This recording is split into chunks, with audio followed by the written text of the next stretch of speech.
Assalamualaikum warahmatullahi wabarakatuh.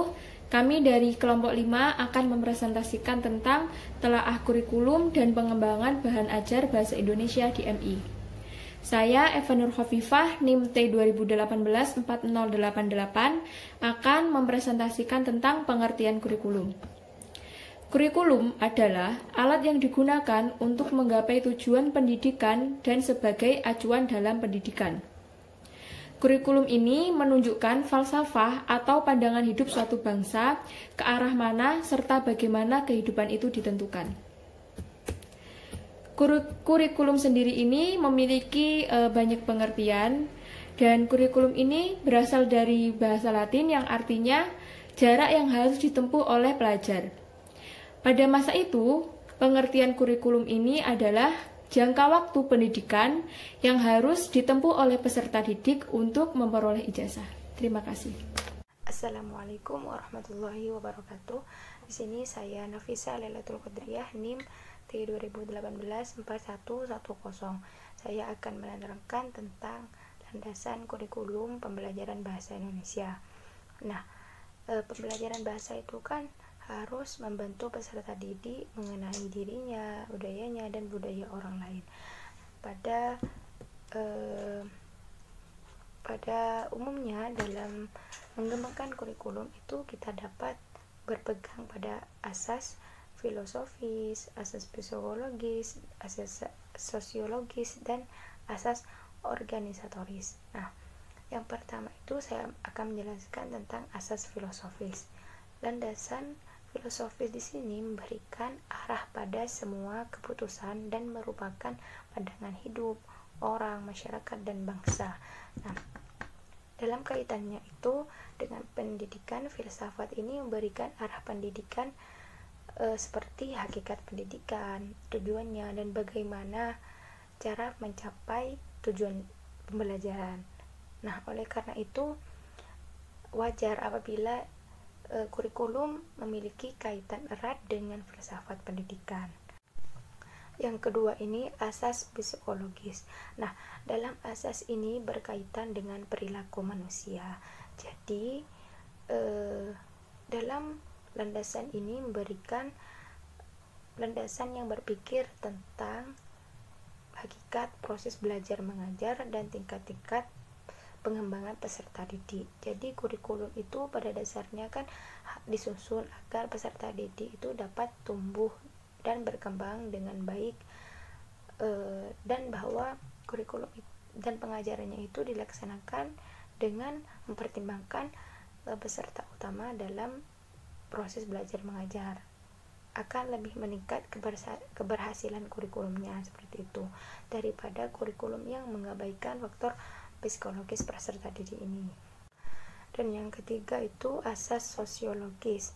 Nah, dalam asas sosiologis ini kurikulum itu berada pada tingkat nasional, melainkan juga bagi guru dalam pembinaan kurikulum tingkat sekolah atau bahkan tingkat pengajaran. Yang terakhir yaitu asas organisatoris. Dalam asas ini kurikulum itu dilihat pada dari organisasinya, yang ada 3 bentuk kurikulum. Yang pertama itu kan kurikulum yang berisi jumlah mata pelajaran yang terpisah-pisah.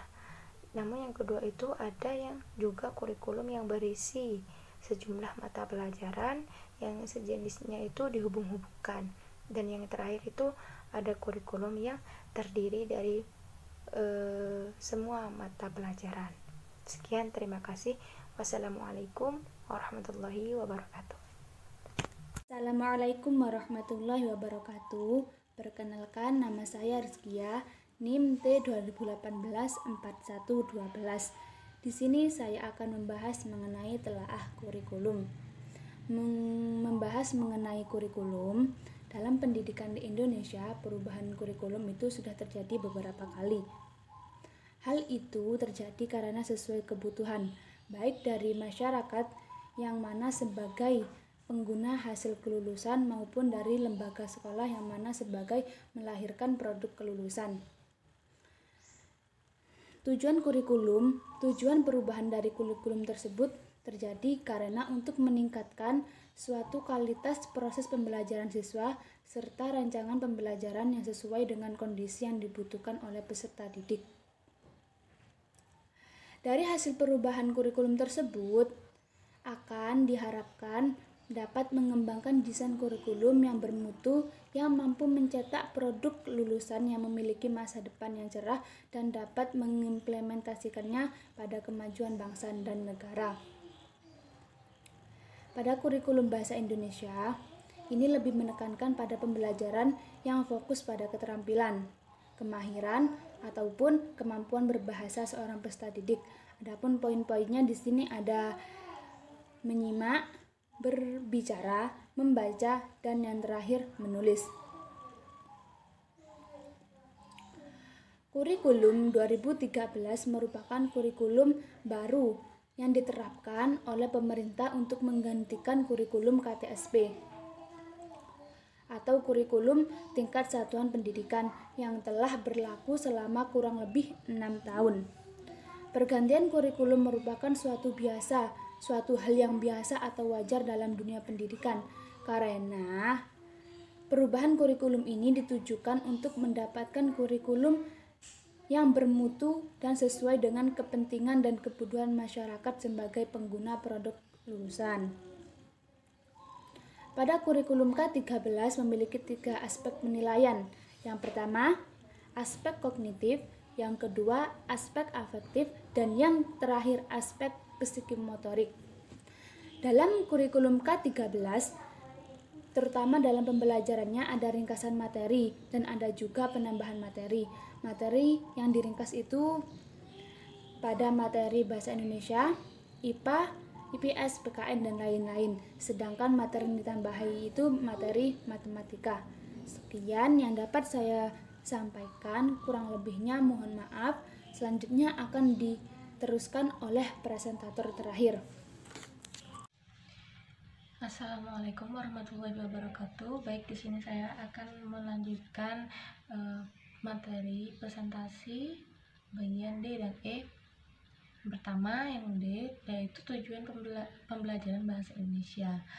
Nah, tujuan pembelajaran bahasa Indonesia yaitu berkomunikasi secara efektif dan efisien sesuai dengan etika yang berlaku baik secara lisan maupun tulisan.